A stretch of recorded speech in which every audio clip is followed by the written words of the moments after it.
Welcome, Louis. Thank you so much for coming. It is an absolute pleasure to have you here. I'm really excited about the conversation that we're about to have and be able to share that with hopefully so many people to come.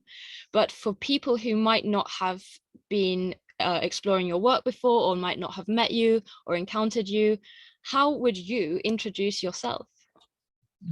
Well, thank you for the invitation for the interview. And well, I'm an existential psychologist practicing here in the United States and the executive director of the Rocky Mountain Humanistic Counseling and Psychological Association. I teach at a few different universities part-time, but after 19 years of full-time academia, decided that actually, well, the way I put it sometimes is I left academia to be able to teach. That there's a lot more ability to, and I think, to do it in a way that I value it by not being full-time somewhere, which these days is just workloads and treatment of faculty is so difficult that makes it hard to really be able to do it well.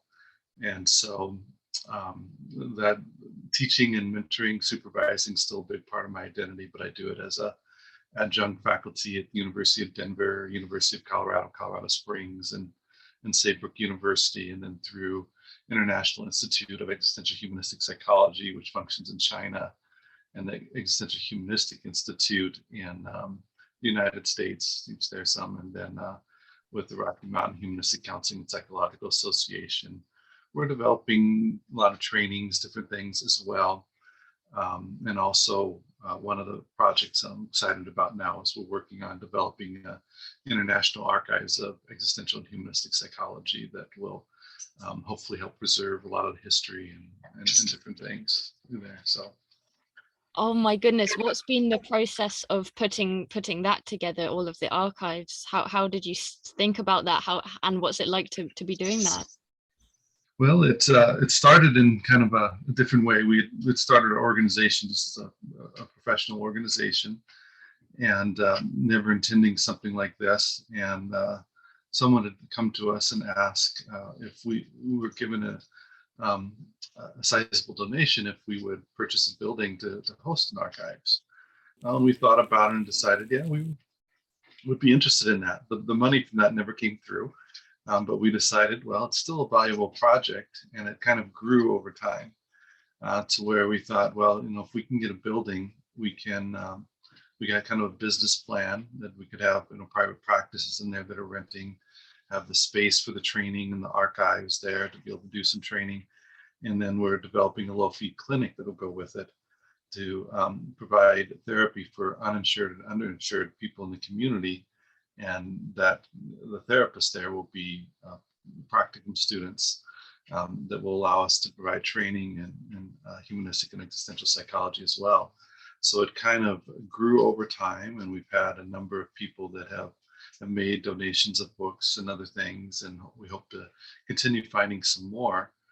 So we think it'll be unique that there's a couple other places that have little archives, but in the United States, but they're not really run by people that are humanistic and existential. And for us, we're passionate about the history and also the future. And so it provides an opportunity for us to have one that is really developed, maintained, and used by people that are humanistic and existential psychologists.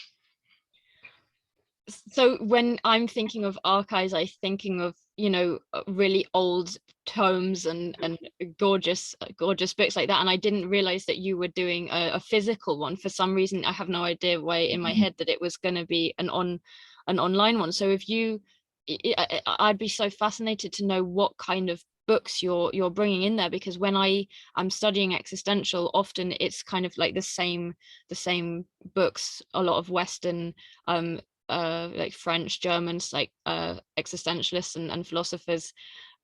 Have you discovered some really interesting or different books while you're making the archives?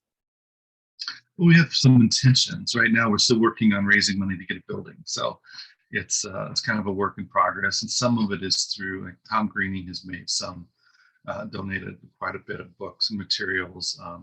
more recently Shelley Diamond has. We're also including some other things that Tom donated, like some skis that he thought were very meaningful and different things. And Eileen Serlin has donated a lot of books, but also a lot of artwork and different things.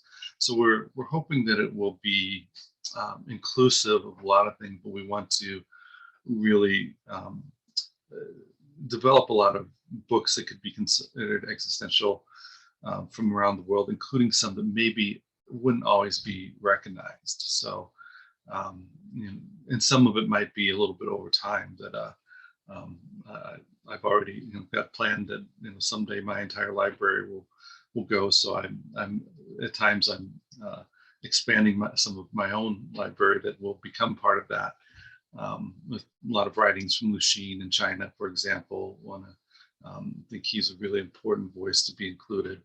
We really want to look at some diverse perspectives. So I think in our understanding, people like Frantz Fanon, Martin Luther King Jr., James Baldwin, would all see them as very much connected in ways with a lot of existential ideas, even though don't necessarily want to label someone as an existentialist if they haven't found that way to that label themselves. And particularly someone who's not white. I think we too often try and co-opt and colonize the voices of other people, turning them into something that we put under our labels, and we don't want to do that, but yet recognize their influence and their relevance to existential psychology. But I think we'll be looking at a lot of literature, poetry, spiritual writings as well that we think will fit in there to have kind of a broad take on what would fit. So over your own training in existential ideas, were you exposed to philosophies from around the world? Because you're saying there that you're not just collecting it from one place, that you're drawing on ideas that are relevant but coming from all places of the world. Is that what you experience over your training? Not at all. I wish I had, but to be honest, I've had very, very little training in existential psychology. That it was, I don't think really heard anything about existential psychology. Matter of fact, I guess I didn't hear anything in my undergraduate. Heard a little bit about existential theology from Paul Tillich, but in graduate school, existentialism was never mentioned really directly until later in my program when my roommate wanted to take an independent study on it, and I decided to take it with him. And so my early training was books, just reading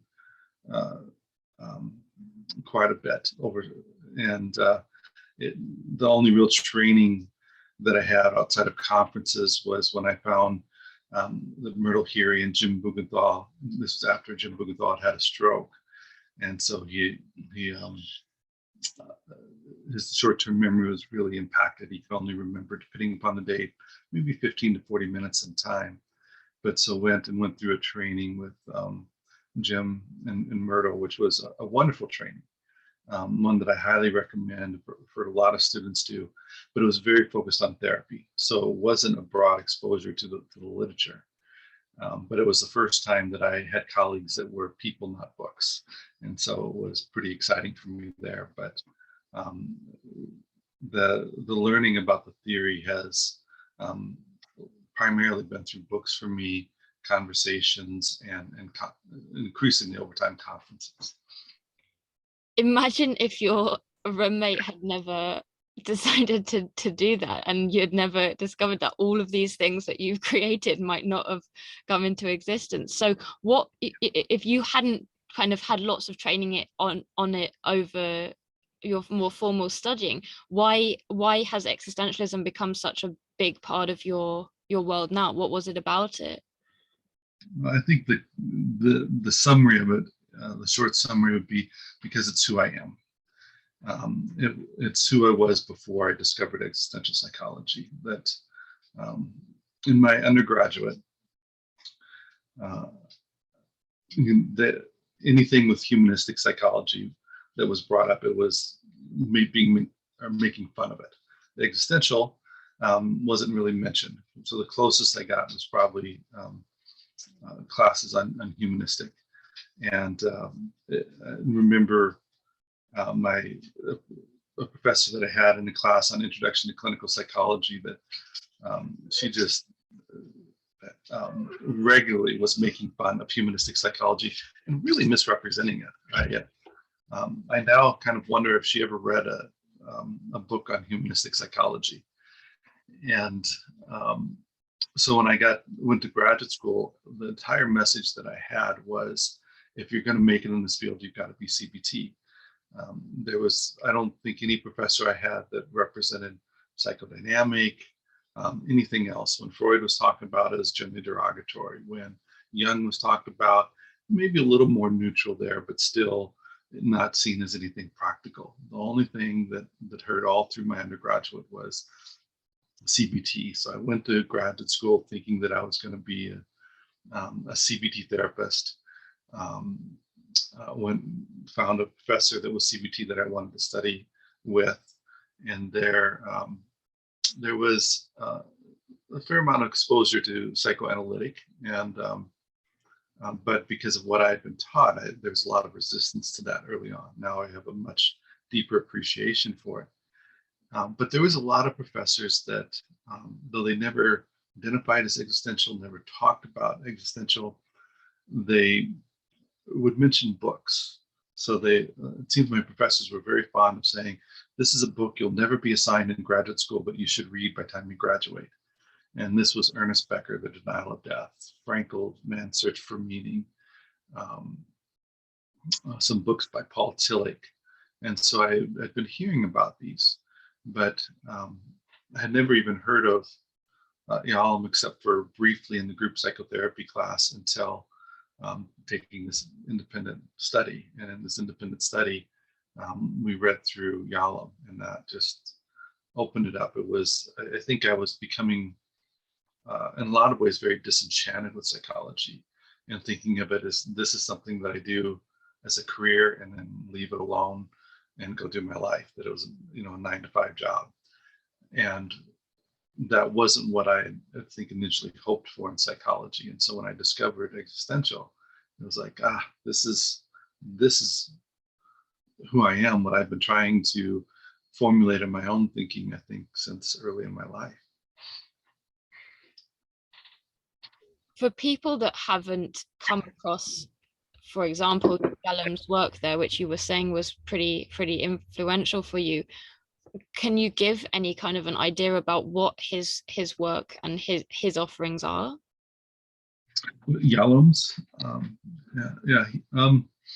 well, he's best known, I think, probably for either his fictional writing or his categorization of existential givens. And well, I think his categorization of existential givens are useful, an important contribution. I've always been a little disappointed that people think of Yalom as the person that was the first person to talk about these, which is far, far from true. And that his is really the only way to conceptualize them, which I think is also problematic. So I think that was an important contribution, but I tend to prefer to redefine them a little more broadly in some of the language and not focused quite as bleakly as the way that he often tends to focus it. And that's certainly not to take anything away from Yalom, but I think it's always important to recognize that he really did a nice job of helping these to get known more broadly, introduce it to a lot of people. I wish he would have been a little more proactive in helping people to recognize there are other approaches to this as well. But in 1980, that I think there probably was a little bit of a different time with that too. But his a lot of his fictional writing, I think, and in his case histories that he's done that are somewhat fictionalized, I think those are really important contributions because he's a good writer. And so it helps people open up to a different way of therapy. That there's others that have written some similar case histories and fictions, but Yalom just has been much more successful in part because he's a very skilled writer with this. So I think that is something that's very valuable. He also has, I think, really helped to develop some of the ideas and thinking around the interpersonal aspects of existential psychology, which is something that I really appreciate as well. Absolutely, and you're definitely not the first person who has said that one of his hugest contributions is the fact that he's just made it a bit more accessible, a little bit less scary than obviously the go-to is Heidegger, isn't it? And so I suppose this kind of leads us nicely into my question of how for you would you kind of define or explain existentialism for someone that's new to it, or someone that's old to it and wants a new perspective maybe? Yeah. I think that's such an important and necessary question, but such an unexistential question. So it's one that we have to be able to answer, but it also very paradoxically, it contradicts so many of the ideas of existential that I've always really appreciated. Ed Mendowitz, who I think is one of the great existential writers, probably the most literary writer of his generation, really, I think, since Rollo May in a lot of ways in existential psychology, that he does not like to identify as an existential psychologist, even though was a student of Rollo May, and that's been such a big influence, and Camus, Kafka, others. I think he's in so many ways a great example of an existentialist, and some of that is connected to his unwillingness to identify that way. So, but that I guess is a little bit of a tangent there. But I think it's a complicated question. For me, existentialism begins with the question of what does it mean to exist? And I think exist is really important here, because it's not, it's different than what does it mean to be human? What does it mean to be human is much more narrow. And one of my favorite quotes, I think, embodies this. And interesting enough, this was something that I first encountered. It was a card that Ed Mendowitz had framed and had on the wall of his house when I visited him one time. That it said, the greatest gift we can give another is rapt attention to their existence. And I think that in some ways that could be one nice nutshell definition of what existential psychology is really about. But it's not just giving attention to the full person. I think when we say existence, the implicit there is that it's about the person in their context. It's so that there's something more to this. It's connected to their contingencies and their context. And so this, I think, is that starting point. But that could go so many different directions. And although we don't like to have many assumptions a lot of times in existential, we've got to have some. We've got to have some of a foundation in some way. And I think that varies. And personally, I think that's a really good thing that it does vary. So from this kind of foundation of what does it mean to exist, I think one of the things that we can go to from there is the givens or the ontological aspects, or sometimes called the ontologicals. I think all of these can be there. As mentioned before, Yalom is probably best known for this, particularly as categorization, but I prefer that little broader language around finiteness that is not just death, but more intentional about all human limitation, responsibility, freedom, and agency. So it's more explicit even in that label, although Yalom is in this discussion about connecting with responsibility and agency. The relationship and isolation that is a little more optimistic than Yalom about possibilities with relationship.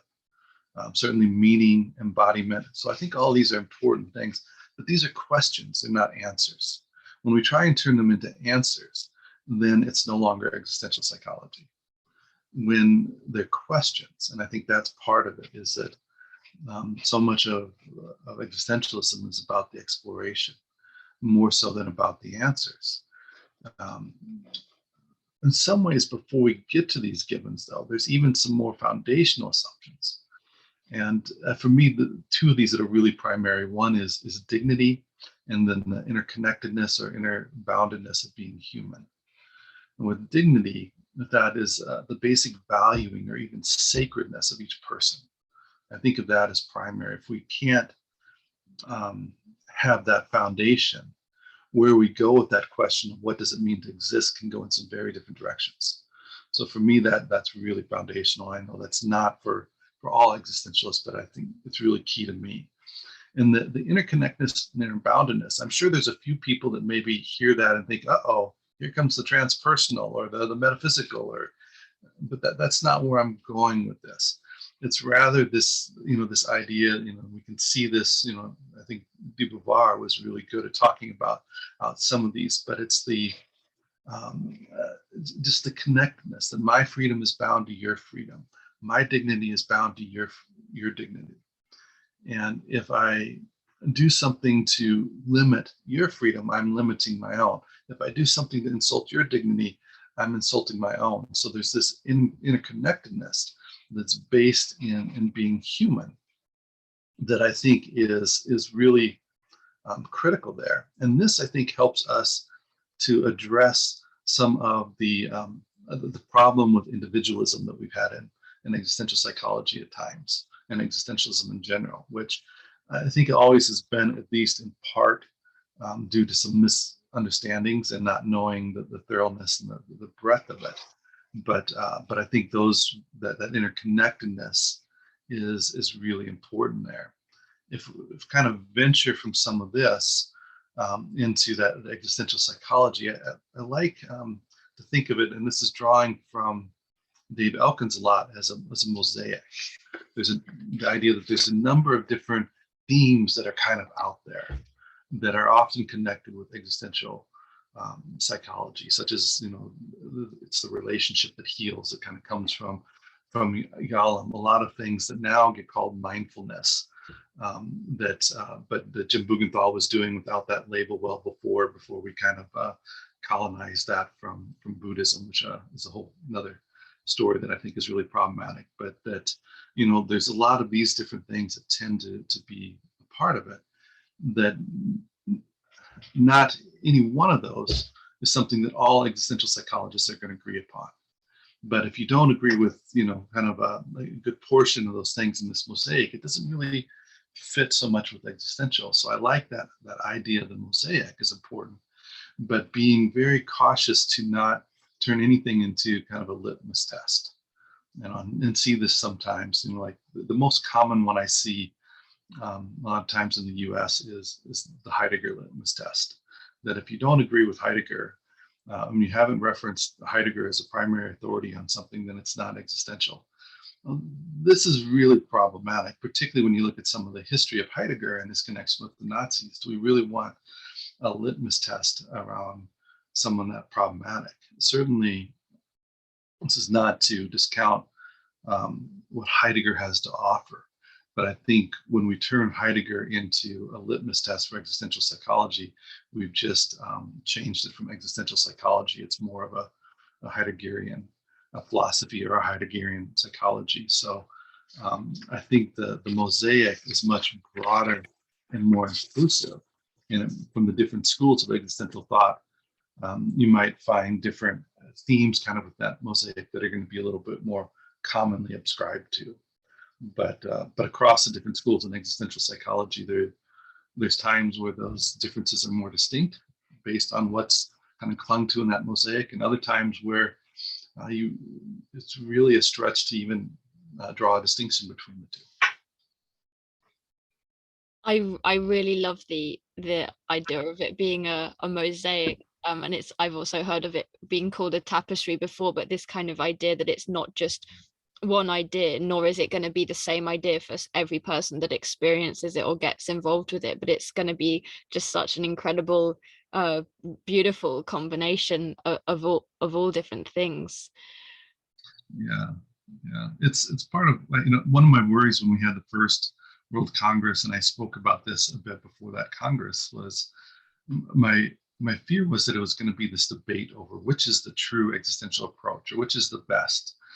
And that would have been such a disservice. While it's great and valuable, important to talk about the differences and learn from them, if it would have become something like that, it would have been, I think, such a sad thing and detrimental to the advancement of existential psychology. So I was thrilled when it was not. And I think Amy Van Derzen did a great job of helping keep our focus a little bit more broadly than that. So it's been at the first two World Congresses, I've only very rarely heard anyone um, take that type of stance where this one approach seems to be the real one. And I'm appreciative of that. I hope we keep that so that we can really value the differences across the approaches, keeping our distinctness, but honoring the differences at the same time. The World Congress sounds so fancy, and I picture everybody in like huge robes and having big banquets. But tell us about the World Congress of Existential. Well, it's maybe a little bit of my U.S. bias, but I think a more appropriate dressing might be tie-dyed shirts or something like that. But with existentialism, but it really was the first two really were wonderful experiences, and I'm very confident that the third one in Greece next year will be wonderful as well. But there was a lot of great just conversations across the different approaches, learning from each other, making the international connections.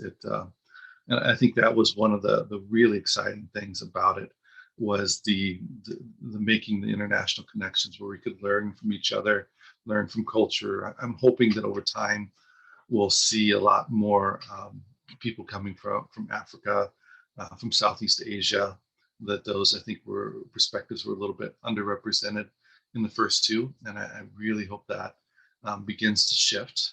Might be difficult in 2023 because I'm sure COVID won't be fully gone by that time, but I hope we can move a little bit more in that direction. But it was a beautiful thing just to see how existentialism has developed similarly and differently in different parts of the world. And one of the things I really appreciated is the identification. Maybe I should say first, I spent quite a bit of time in China the last 15 years. And so one of the things that we've done there is try to identify indigenous Chinese existential approaches. And so they were ones that existed, apart from any connection with Western ideas being introduced, or at least minimally. And so I think Taoism, I think, can very well be considered an indigenous existential approach. It has some differences from our Western approaches for sure, but I think it fits well enough in that mosaic to make sense as being an indigenous Chinese approach.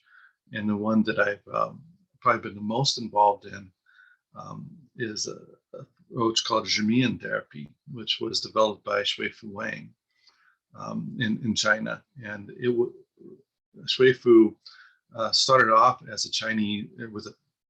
studying Chinese literature, and later became a therapist. And so he developed an approach to therapy based off of the writing of Lu Xun, who was a Chinese cultural writer. A fascinating history with Lu Xun, because he started off wanting to be a medical doctor because he was concerned about what we might call quackery that was happening in China a lot at that time, and then concerned how that impacted his father.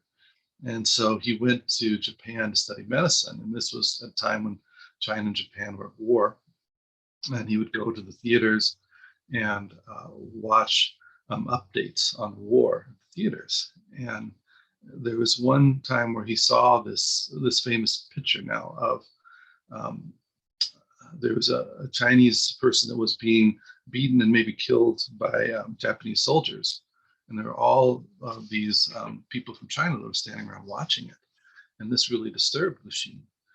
And his takeaway out of that was, what good is it to save the body if we don't save the soul?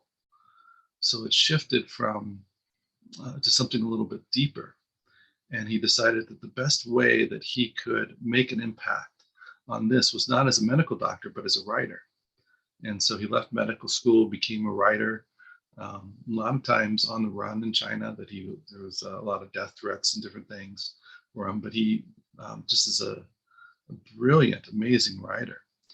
And so Sui Fu developed this therapy around it, and the Zhimian comes from particular ideas around Lucien's writing. That the literal translation of that is, well, there's not really a great literal translation, but a more direct translation of that would be to face directly or face to face.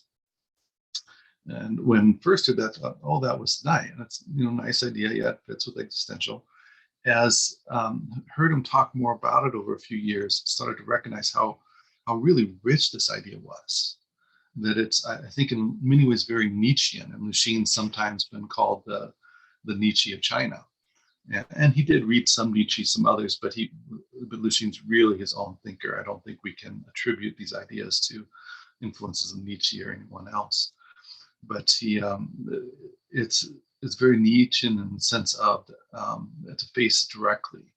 Nietzsche said, "All truths for me are bloody truths," and for Lucien, he would use a lot of similar imagery with this. Talked a lot about writers that need to write with blood, is honest, but the face to face is to face oneself directly, to face the world directly, to face others directly.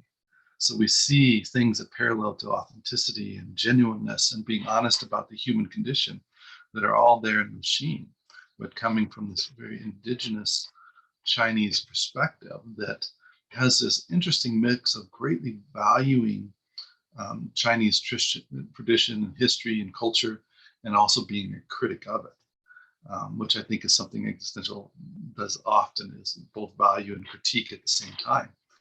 And so it's this wonderful, I think, existential approach that emerged out of China. And if we can continue to, I think, bring forth more of those and bring into conversation to learn from each other, I think that's one of the really exciting things about what I hope will be a part of the next 10, 20 years in existential psychology. It sounds like a silly question in my head, having you heard you just explain that. But why is writing so important? Why is it important that people put things, into words in the way that we do? Mhm. I think I love that question. And I think there's a lot of different answers I could bring to it. When I think of myself, one of the answers is, I think this is very Nietzschean in some ways too, that I write because I'm a writer. And I think often we write because it's what we do. It's part of who we are. And but there's such a powerful process of thinking through things that, and I think that's one of the reasons why I'm a writer and why I love it so much, is because of the self-discovery process, the clarification process that comes through it. And the communication, of course, the transmission of ideas for education, all of that's really important too, and serving as a basis for dialogue. But I think the process of writing, the process of thinking, it changes how we relate to what we're writing about. It's different, and so using these different mediums, I think, is so critical, and it allows us to engage in different ways and to break things down, to recognize challenges that ranging from challenges of understanding, of being able to articulate ourselves well, to how do you translate words across to different languages, that to translate from one of the Mandarin or Cantonese to English, there's some challenges because you can't directly translate some words like German into English, and that's powerful. Even just thinking about the differences in language there, because a lot of the Eastern languages, they're more pictures, and there's been some research that shows our brains activate in different ways with different languages, and some of that is the way that kind of pictorial representation. And so I think that illustrates just how different ways of engaging writing, engaging metaphor, engaging all these different things, they deepen and change our understanding of things. And like you've said, for the good and for the bad and everything in between, writing can be so powerful. Words can be so powerful. And I wonder, I suppose, as a writer, did you ever question like the worth of your words, or did you ever feel scared about putting them out there? I have never not. I think would be the way to put it, and I hope I never do. Um, that um, I disagree with myself all the time when I read back through things I've written. And other times I'm really pleased with things that I've written, and I hope that never changes. That uh, I approaching writing and particularly sharing with other people with kind of fear and trembling, I think is a good thing, particularly if we can have that relationship with anxiety and our fear and trembling, that we welcome it, that we're not so intimidated by it. So um, yeah, I don't think there ever has been something that I've written that I don't later regret, or wish I'd done something different with. With poetry, I'm a constant tinkerer with it. And eventually I had to just accept that. Sometimes you got to let it go. And I think it's the same thing with pretty much everything that I've written. But yeah, but I love that part of the process. I don't know if it's the same kind of in the United Kingdom and Europe, but in the United States, it seems so much there's this idea that we should never change our mind, and if we do, there's some type of character flaw. We see this particularly with politicians, and gosh, I think that's so sad, so destructive, and so oppressive. We're self-oppressing ourselves when we do that. Um, but I have much more appreciation for authors and writers that are constantly questioning themselves. That is such a good point. Even the way that we're encouraged in academia to specifically cite what somebody says, and that means so much, and it's all like, have you got enough references, who are your references? But we're referencing something that someone said once, whether they still even agree with that, whether they've tried to publish so many things completely opposed to it but never got invited to, or whether they completely change their mind, seems to become irrelevant. But yet we put so much emphasis on. Yeah. Yeah, when teaching, one of the things that I always incorporate, and I find it's really hard to get students to really engage it the way that I'm hoping. But I do a fair amount of online teaching now, and what I encourage with the discussions that are required online is this is a place to play with your ideas. Put out things that you don't know if you disagree with. Play with them. I'm not grading you on whether it's right here. I'm grading on your ability to critical think and reflect. And so by having this place to play with ideas, hopefully that will inform when you start writing your scholarly papers, which are going to be, have a little more intentional about a direction. But we need that place for play, and we don't always do that. It's even at some conferences. If you put out an idea that you're just kind of playing with on the moment, you might have 20 people that jump all over you and say, well, that was stupid, that's existential, that doesn't fit. That's such a sad thing, because for us to be able to play together with ideas and language is so much a critical aspect of advancing our thought.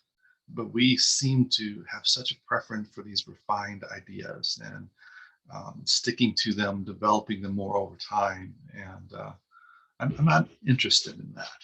And there's certainly some places for the more refinement, but if we can't have ideas without some play as well, then um, they too easily shift to becoming kind of these rigid ideologies that are often destructive and divisive.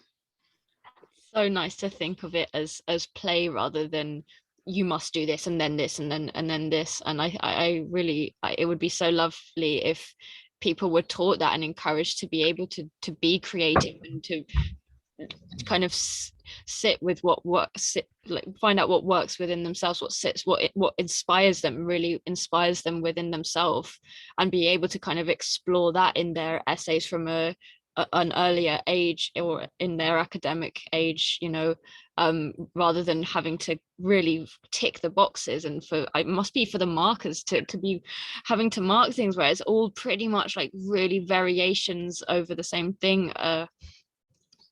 Yeah, yeah, yeah, yeah, and that the different variations over the same thing. If it's always to be going in the same direction, it becomes boring. But if it's going in a new direction, that again, I've mentioned Ed Mendowitz a few times, but it's one of the things I always appreciate with him is he's such a great advocate of we've got to stop saying the same things and only talking to the same people and referencing the same people. We need to find those interesting voices out there that have something unique to say and engage with them, to bring in a variation that we haven't seen before, and that's where it gets exciting. Is when we're able to do those things. It feels like it comes down to freedom, and almost having gone through a certain type of system, be that education or family or cultural, where you're told that you need to seek permission before you're free. I don't know, but it feels almost like that is playing into it, and only when you're kind of told, okay, no, you can be more free in the way that you write or think or explore things, and people suddenly, I've noticed, at least that was my experience with my peers, everyone was really scared about then exploring what was right for themselves when they had the opportunity, and they were seeking more guidance and more boxes because they were used to it. Yeah, Yeah. yeah, yeah, and I think it's part of the problem with education, and it creeps into the existential as well, that we often critique it elsewhere, but maybe don't necessarily recognize it within our own movements. Psychology training in the United States, at the doctoral level, APA accreditation, the American Psychological Association accreditation, becomes so important. And they've expanded what is required in that curriculum to such a degree that there often is, at least the perception, and I think some reality, very little freedom in that. And ironically, that by their requirements, you can get through graduate school with one course on psychotherapy, but not less than 3 courses generally on biology and neurobiology and all of this stuff, which I think is really problematic. And generally, there's no room left for anything philosophical. The only place that you can squeeze that in is if you teach history and systems creatively, which is one of the reasons why I think a lot of existentialists in the United States like to teach that course. But it that becomes very restrictive, and it makes it hard to find new ideas because people are scared to voice them, to go outside of the lines. But I think we see that often in existential as well. And one of my big pet peeves always is when students take courses of mine and they tell me what they think I want to hear. That just makes my skin crawl. And it's frustrating too when ideas of others are misrepresented. When they're challenged, great. We need to try and understand those ideas, but we need to find our own voice, our own ideas, and not just try and speak to what we think the professor wants or what aligns with the chosen philosopher of the day. So when you were given this freedom to write and choose and create in a way that felt authentic to you, what came out? What were some of your kind of contributions or offerings to this field? I think I probably more took it than had it offered to me a lot of times, as far as the freedom that I've always had a little bit of rebelliousness, I think, there in ways. And that was, so being able to put things out, I've often tried to find forums where I could write in some different ways. But, when I think of offerings, that my hope generally is that as an existentialist, the primary offering that can give is just who I am. And I think that's where we need to start. And if that can then somehow find a certain type of expression or embodiment in the writing that we do, then I think that's a beautiful thing. And so that's something I've always wanted to be a part of writing I do. There's some writing that I'll do where it's more technical and need to do that because of just a certain purpose of a particular writing project. But in general, my hope is always when teaching and when writing to engage um, the person and the ideas, the thinking and the emotion.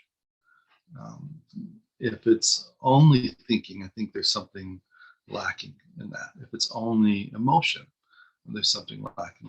To bring different aspects of our being into dialogue, I think is my hope. And I don't know that I always accomplish that, but it's my hope. It's one of the reasons I really have been drawn to poetry and integrating poetry and psychology. Integrate that a lot when teaching, trying to integrate it, someone writing, and then try to do a number of poetry books that where the poetry kind of illuminates aspects of existential thought. And I think that's kind of an exciting way to do it when we can use poetry, literature. There's some, Yalom, of course, does that in certain ways. I think another person that, unfortunately, he's says he's retired from writing now, but I think has done a very interesting job with it is Jason Diaz. He's written a number of them. They're self-published novels, but I think really good self-published novels that reflect some existential ideas that. And he is an existential psychologist as well, and that I find to be so fascinating. I've never gotten around to fiction yet, though I've often wanted to, but the poetry I think it can really help with that and engagement with the different arts, but also just the different perspectives. Most of the books that I've done are edited books, and one thing I've really wanted to do in a lot of those is bring in some different voices that maybe wouldn't be heard, that would be neglected, particularly from a lot of BIPOC authors, and that it's become more prominent, I think, in a lot of the collections that I've put together over time to help us deepen our understanding around a lot of multicultural issues as well. And you're also involved with the University Professors Press, which is another part of publishing in some way, I imagine. Yes, yeah, and we just had our 10-year anniversary. Well, we're having it this year and just had our 10th anniversary conference recently as well, which and we have an archived version of that we're getting ready to have fully released here soon. But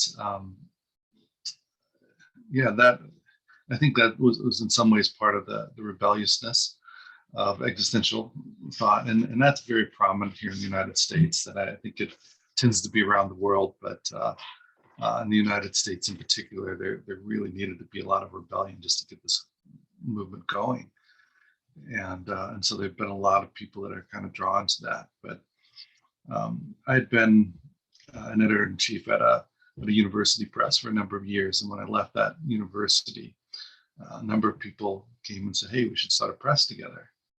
And if I was going to do that, I wanted to be around existential. And around that time, some of the publishers, they were in the United States, were moving away from publishing humanistic and existential, at least the way they were. And a lot of times there was an expectation of kind of conforming to certain things about writing, what's presented. And so we wanted there to be a publishing company with a little more freedom. So we got together about 12 people that were all experienced with teaching, all published. Most had editorial experience, and brought it together and formed this press we specialize in humanistic, existential, transpersonal psychology and creativity studies. I'm hoping we will expand to focusing a lot more on cultural diversity as well. But that's kind of our foundation. So all of our books connect some to humanistic, existential, and or transpersonal psychology. Even the creativity books, and we've got a poetry, healing, and growth series. It has 13 poetry books and then a book on poetry as therapy, research, and practice out. And all of them will show some connection to existential. For example, we have a book by Tom Greening, Words Against the Void, Poems by an Existential Therapist, and that one's actually not in the Poetry, Healing, and Growth series, but it's Tom Greening is someone that this is a marvelous poet and longtime existentialist that studied with Jim Bugenthal and Roland May. Was involved with Saybrook University since its founding through now, the only living person that has consistently throughout the history of Saybrook University been connected with it. And but he writes a lot of poetry, and it's almost always existentially based. I remember being at conferences with him where instead of taking notes, he would write poems based on the presentation, and then would read them at the end, and it would often illuminate different aspects. It was just fascinating. So we've got one of his, and then another that I just really appreciated. Let's see, Into the Void was the most recent one that we published of his. And Tom is getting towards the end of his life, and so this poetry book is Into the Void. Trying to remember the exact subtitle, but basically an existential psychologist faces his mortality through poetry. And so all of the poems in this book are about approaching and nearing death. And it's just a very honest, powerful, and often funny, because Tom just got this sense of humor, and he often uses the sense of humor to kind of disarm people so that they can approach these very difficult ideas a little bit easier, because the humor kind of softened it in a way without taking anything away from them. And there's a couple that we've put out looking at multiculturalism. The most recent one was Rising Voices, that's focused on social justice poetry, one on parenting, one on just grieving and loss, another one on pet grieving and loss, which that's actually maybe been our most popular one today. Is the one that's on pet loss. And so there's just a variety of things in there that I think are, again, a beautiful way to help people engage with existential ideas, but in a different medium that might help them engage in a little bit of a different way. But we've also got books by Kirk Schneider, Joel Voss, and others, and some more coming out. We've got a Roots and Vision series that's looking at a lot of individuals who just were kind of trying to find the right word, but were very influential, had very influential careers. Not necessarily that their careers are over, many are still contributing, but that it looks at their contributions over time and their ongoing contributions to the direction they're pointing. So we find it's a way to, again, kind of preserve some of the history of humanistic and existential psychology, and also advance existential humanistic psychology in a lot of ways too, and particularly through being a very author-centric publisher, where we do engage, we do support, we do provide feedback, we do peer review, all of those things, but we also want to trust and empower authors to, and their voice, their ideas, which is something that other publishers, they're more concerned about what's going to sell, whereas we're more interested in providing something that's unique, that's authentically humanistic, existential, transpersonal, and others that that we think is valuable and important to get out there. Really giving people a voice. Yeah. Mm-hmm. Yeah. So we hope to publish some things that a lot of other publishers won't, and also because we're mission driven, we're not worried about profits. We want to break even. We don't want to lose money, and we don't want to have to close the press because it's not making money. But no one gets a salary, and with the press, that everyone that's a part of it, it's really about the mission.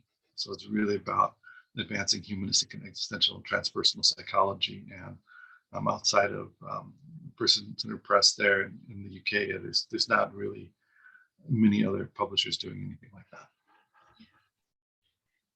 I'm so happy that you have brought Tom Greening up already, because most of these video interviews I come in with just almost an absolute obliviousness, on purpose, arguably, because it allows the listener to not, it stops just completely academic conversations occurring. But I have to confess that one of the most influential papers for my doctoral thesis, which was all on trauma, was a paper by you and Tom Greening about existential shattering. Do you know what I'm... I think it's probably by Lisa Sochi-Vallejos and myself that was about Tom Greening's idea. Yeah, absolutely. And I would love to hear in your words, and to put that into a wider audience, this concept of existential shattering, if you'd like to. Yeah, well, Tom is one of these individuals who, he's not published a lot. He's published almost as much poetry as scholarly writing, probably. But he's taught for a long time, and he's great at coming up with these ideas and then encouraging his students to develop them. And this was one of them. And I'm pretty sure that the idea of existential shattering was just a spur of the moment coinage that he, in either conversation or presentation, that's what Tom often does. And it just really impacted some people. And two students, Elva Hoxie and Lisa Sochi-Vallejos in particular, were really drawn to it. And they both did dissertations talking about it. And then Mark Yang and some others incorporated it into a research study they did. But it was an idea that I just felt that it needed more attention. And people will kind of wonder, well, how is this different than PTSD? How is this different than moral injury and some of these other things? But it is something that's unique. The initial way that he defined it, and I kind of encouraged broadening it a little bit, is that it's kind of a sudden event in which our worldview and our values get questioned and shattered, and we have to kind of rebuild them. And I don't know that it's always sudden. So I think that sudden maybe should be taken out, but that where there's maybe a point where, it kind of reaches that shattering place and building for it in a while. But one of the places what's really interesting with this is that when Tom was first talking about this, and I was having some conversations, nothing I think had ever been written on it yet at this time. My wife and I had a training clinic in Colorado Springs, where we live in at the time and live now, that where we had a number of us that were offering therapists and psychologists, and then we had practicum students, interns, and postdocs. And one day, well, maybe for a little context, Colorado Springs is a heavy military town. So we've got a lot of people that have had experience in the military. So someone from Fort Carson that was a physician's assistant contacted me, and he was doing a lot of the referrals for psychotherapy. And he was noticing that a lot of the typical therapies, they were working for a number of individuals and working on aspects, but there was something that was not getting to. And he just had this sense that existential therapy was the right approach for these individuals. So he had contacted me and said, hey, do you have anyone that accepts TRICARE, the insurance that all the military people have? And I said, well, no, but give us some time. We'll see if we can get someone paneled. And we got someone paneled. And but I kept talking with him about this, and he started coming to some of the trainings we were offering as well. And what became clear over time was what he really was distinguishing as the people that would benefit from existential therapy versus the more traditional often was around this existential shattering idea. I think sometimes moral injury is rare, but he thought that people that had either the moral injury or the existential shattering, though he wasn't using that language, wouldn't benefit from a lot of the traditional therapies and needed something with some existential sensitivities. And so once we got someone paneled and he started referring to us, and then there's some other people in the community that got on TRICARE that were existential, he was just thrilled with the results that he was seeing. And so it became this really nice conversation. And so brought that back to Tom Greening, and was telling him about this, which really kind of inspired him around this, and it continued to develop. But I think Tom really was um, quite, and he really was the person who had this idea around it, and it's developed some since then. But I think it's a powerful idea that's very useful in thinking both about conceptualizing and treating um, many types of trauma. In my thesis, and how you were saying, it's this experience which could have been a sudden or a build up, and then almost like that revelation moment is the sudden part, and then everything you previously knew, everything that you believed, or a lot of what you believed, your values about the world, just suddenly shatter. They no longer make sense in the way that they made sense before, and so you're left in this almost kind of quite broken, lost way of being. And here you're saying, part of that treatment which your colleagues were finding really was supported by existential influences, is to kind of rebuild that understanding of life and beliefs and self, and what is and isn't safe and everything. And in my thesis, I found it connected really nicely with the Japanese art of kintsugi, where I kind of suggested that when you actually build that and get around to rebuilding that, which takes teamwork and time and effort, you're left with something almost more beautiful and more precious, and with more qualities perhaps than it would have been otherwise without the shattering. So that's kind of that sense of hope there. Yeah. There's really something that deepens it, and we don't. I think our contemporary society, we don't have the patience for what we can learn through suffering and challenges. We want the lessons that are the easier lessons.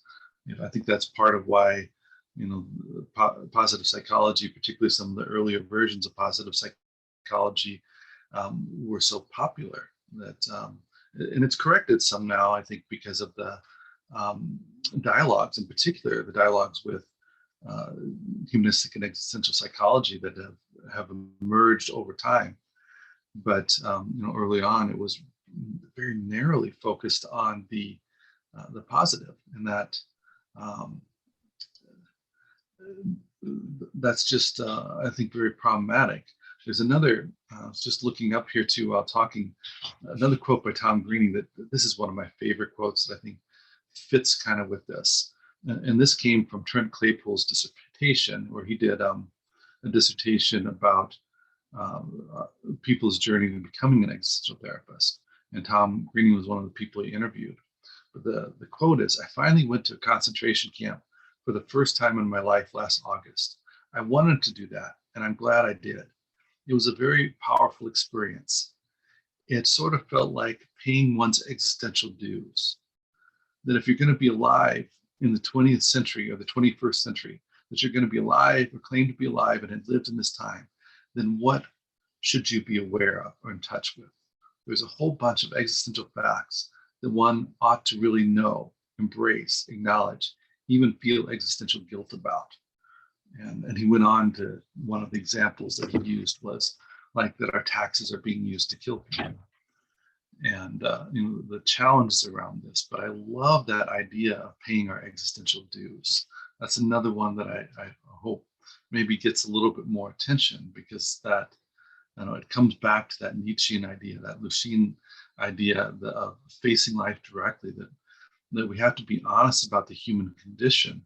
And one thing I've been voicing a little bit more, and it often really distresses some colleagues that have really not appreciated me saying this, is that sometimes we, in order to find authentic hope, we have to sit with authentic despair and authentic hopelessness.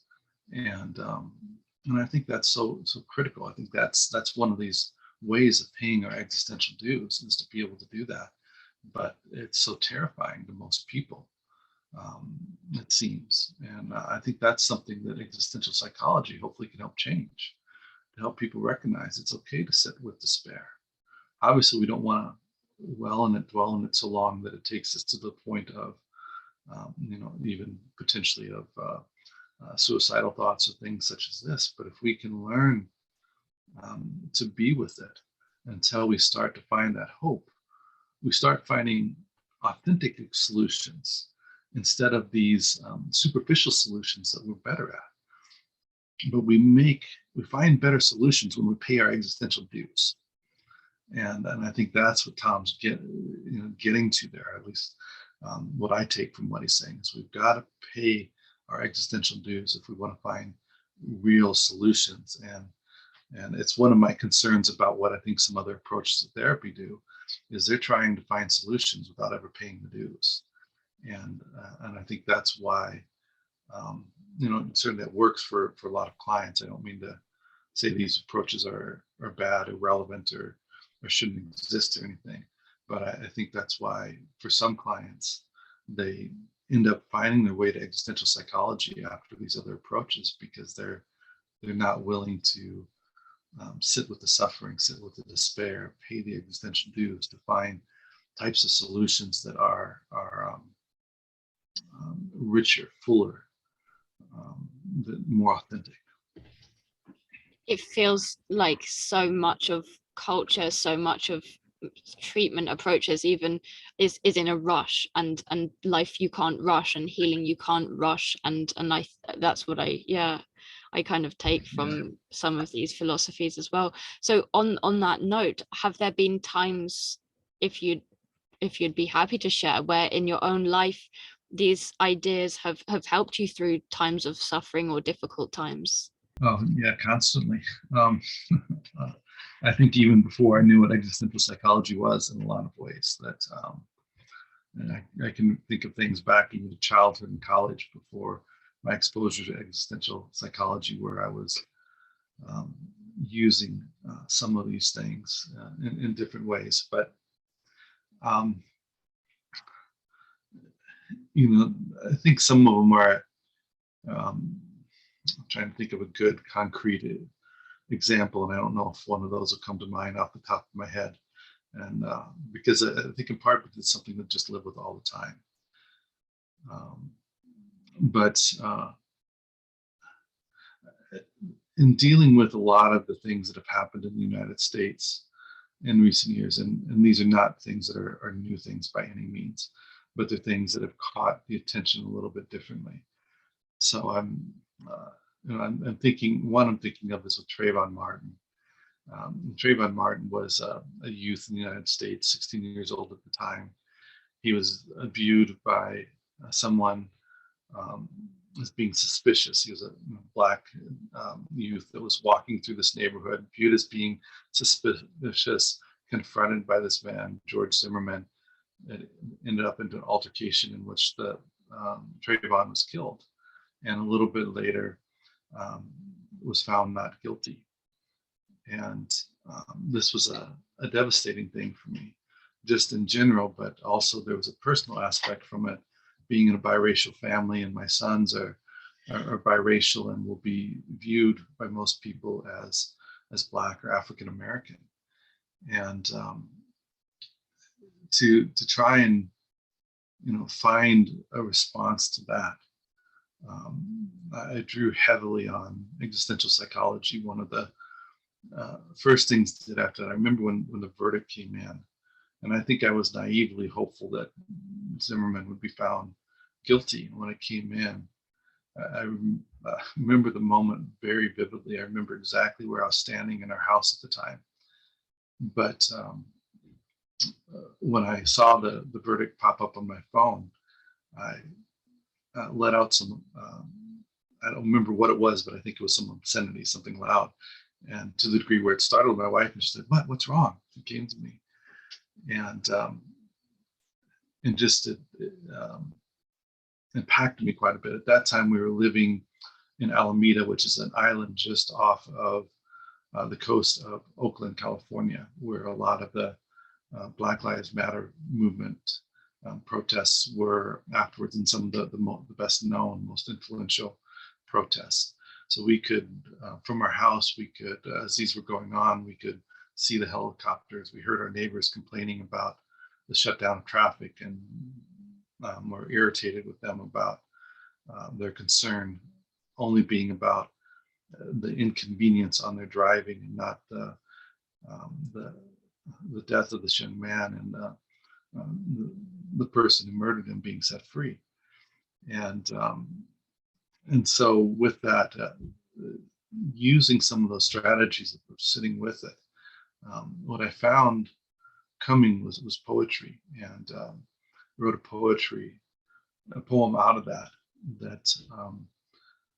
was one of the favorite poems that I've ever written, because of just how personal it was in a lot of ways, and how it helped me shift my thinking with things and my experience. But it used quotes that, not exact quotes, but paraphrases of things that were said on a humanistic psychology listserv, as well as some other places. But the ones on the humanistic psychology listserv particularly disturbed me. For example, someone said, well, if you're going to go walking through that area of town,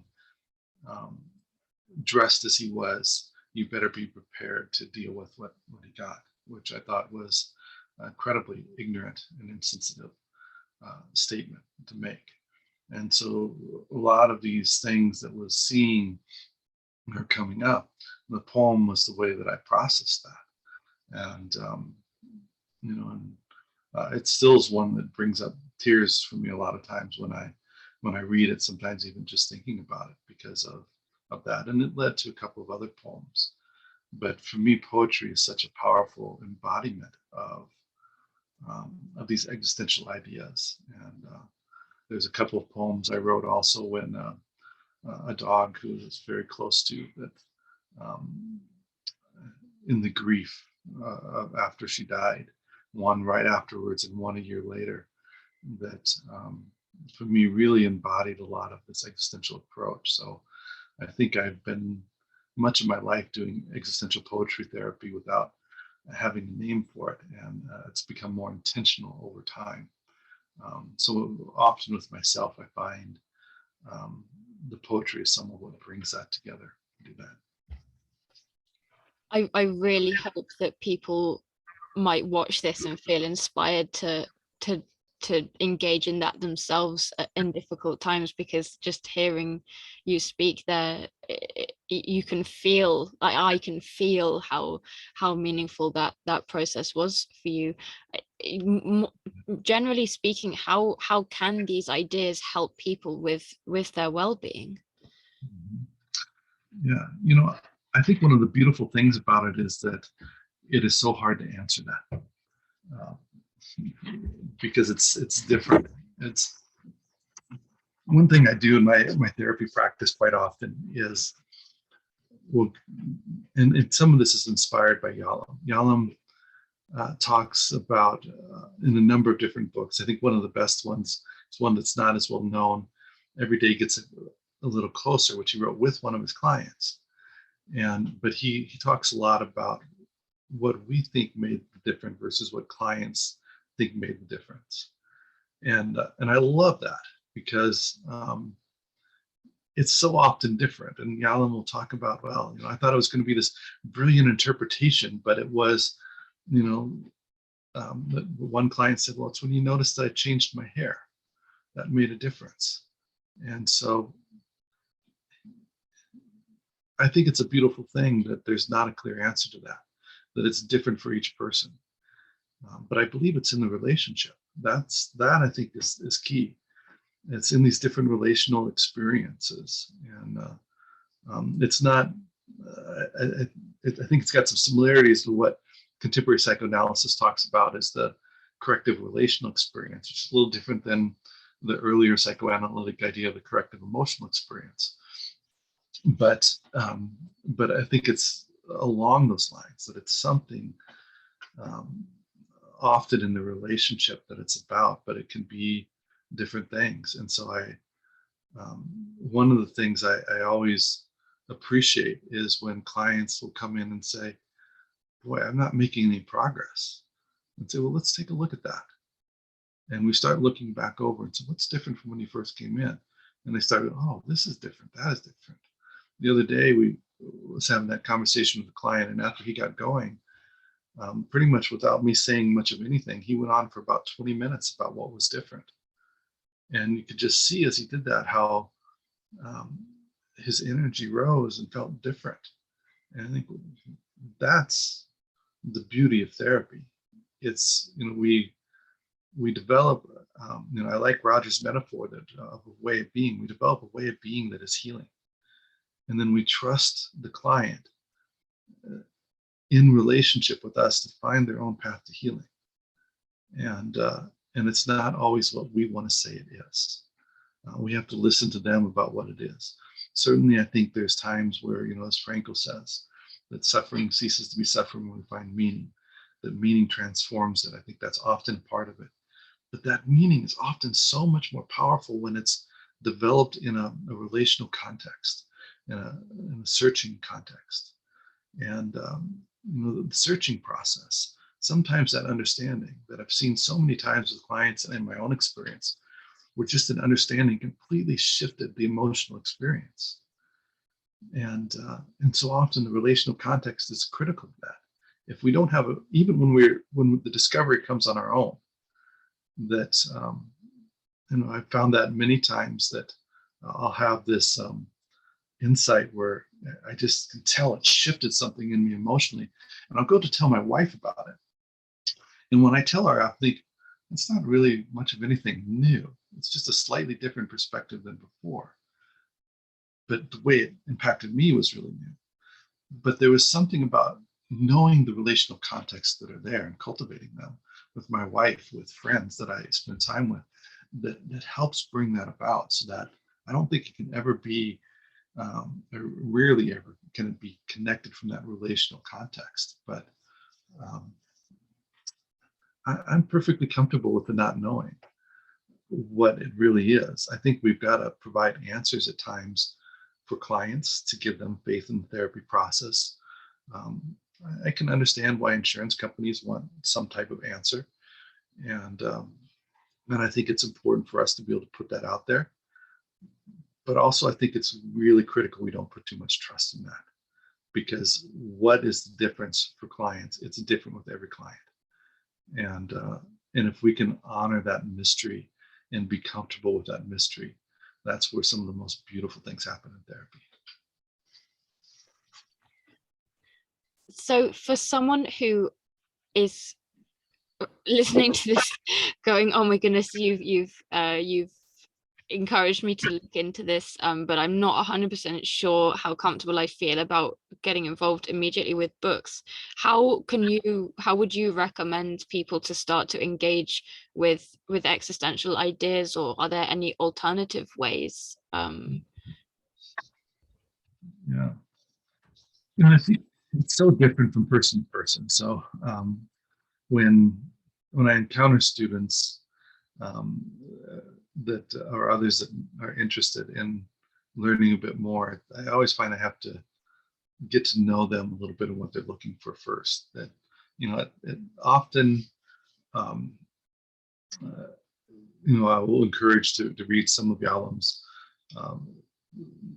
case conceptual or case illustration books, the Mama and the Meaning of Life, Love's Executioner, and those that I kind of think of those as gateway existential writings for a lot. That Yalom has probably brought in more people to existential thought, at least in the United States and maybe around the world, than probably anyone else. But I think it's really important not to stop with Yalom, to go deeper. With some others, I find that often literature or literary type of writings are a lot better. And so at times might recommend Camus or this person, Jason Diaz, that I mentioned. Some of Edmundowicz's writings I think are great for that. Rolla May's The Cry for Myth, or The Courage to Create. Those engage with that a little bit more. So some people that seem that the narratives, the creativity seems to be better fit. Often find those. Ed, just this maybe is a little bit of a tangent, but Ed Mendowitz, I'm hoping we'll get this book back out. It's right now out of print. Had a book, Ethics in Liazzo, that I think is one of the great. And most people struggle to really understand what he's going at with this book. But it's a story about working with a client with dissociative identity disorder, using a perspective that, while he might not label himself as an existential psychologist, that approach that fits well with existential psychology. And it's just such a beautiful but non-traditional introduction to existential psychology that I think works well for some people. Well, it's just being involved in some of the training and the conversations that. And I remember a story that Myrtle Heary tells that I think is a great one too. That is quite fitting for some people. When she was in graduate school, she was looking for a supervisor. She wasn't particularly familiar with humanistic or existential, didn't know who Jim Bugenthal was, but asked a friend, is there someone you could recommend that would be a supervisor? Said, oh, you should contact Jim Bugenthal. So she called up Jim, and she tells a story in an interview too that I did with her on YouTube. And she tells it much better than I do, but I'll finish it yet. And if you want the more entertaining version, you can look up her interview on YouTube that I did. But she called up Jim, and he spoke a little bit. Then he said, "Have you read any of my books?" And I was like, "Oh no, I haven't, but I'll go out and write them or buy them and read them this week." And he's, no, don't do that. Just be at my office Monday morning. I forget what time. And so she came and met with him. And part of the agreement that they made was that she was not to read any of his books or any existential writings for, I think it was the first year. Some of this, if you listen to the actual interview, she might correct some things that I might not be remembering correct. But so she agreed to this, and he thought it'd be very valuable just for her to learn this without relying on the ideas, learn it through that experiential process. And it worked great. And later she, read all of Bugenthal's works and a lot of others, and has contributed her own writing. And she's, I think, a very important voice in existential psychology. But for her, it ended up being, I think, a perfect fit to not learn about it through the books, to learn about it through supervision and more embodied ways of doing it. And I think that's often the case. So I think when we think about how to introduce people to it, it's good for us to keep an idea, an openness to there's different paths for different people. And if we can listen to how the individual learns and grows and thinks about things, that can often give them a path. For me, I think the path of learning through books was perfect. And for others, it might work very well too. And for me, I dove right into a lot of the theory and soon after the philosophy and then some of the literature. But the first people I was reading was not Yalom's Love's Executioners, it's Existential Psychotherapy, and then Frankl, and then Rollo May. And I maybe would have had a different, I don't know if I would have felt the passion the same way had I learned approach first. I think I'm someone that needed that theoretical foundation before I could go into that. And so it was probably 4 or 5 years after I'd considered myself an existentialist and had been reading all these existential books before I met the first other person that identified as an existentialist, and that was Myrtle Heary, and went to the training. And that was an important part of my own development because I had a good understanding of the ideas, but my application of it was sometimes a little bit disparate. And the training that went through with Myrtle and Jim helped for me to get my practice better aligned with the ideas. And so I was deeply thankful for that. But for me, the route through theory was good. So that's not a very clear answer, but I prefer to not give those most of the time, as maybe is evident. No, but it's perfect, because what I'm kind of taking from that, well, one of many things, is the fact that, first of all, there are so many different options. There are the different options, but second of all, it's almost kind of the freedom, that responsibility of the individual themselves to work out what works for them, who they are they someone that engages really well with reading, with poetry, with music, with art, with watching videos, watching interviews? How do they absorb things best when they are exposed to these different mediums? What really ignites that passion and speaks to Yeah, them, and they feel, in comparison to what kind of maybe, oh, that's interesting, kind of, but washes over them. So there are so many options, but we can find which options work for us. yeah, yeah, yeah. I think it's a very existential way of coming to existential psychology. Yeah, yeah, absolutely. I'm genuinely sad to bring the interview to a close, but I am conscious of time, and I appreciate so much that you've shared my company over this interview, and I've taken so much from it, and I hope that the viewers will as well. But before we bring it to a close, was there anything else that you felt inspired to add or wanted to add? Well, I'm sure I can go on speaking for quite some time because I just love this stuff. But I think what I'd say is just I really appreciate the interview, the conversation. That I think the conversations are so important, even though in an interview it tends to be a little more one directional. But I think just having those interactions always adds something to it than if we're just up speaking one person out into the void or the audience or wherever it may be. So, thank you very much. I appreciate it. Did a wonderful job with it. Oh, not at all. Thank you so much. And yeah, I hope that we will speak again somewhere sometime soon. Yes, that sounds Thank great. All you. right, thank you.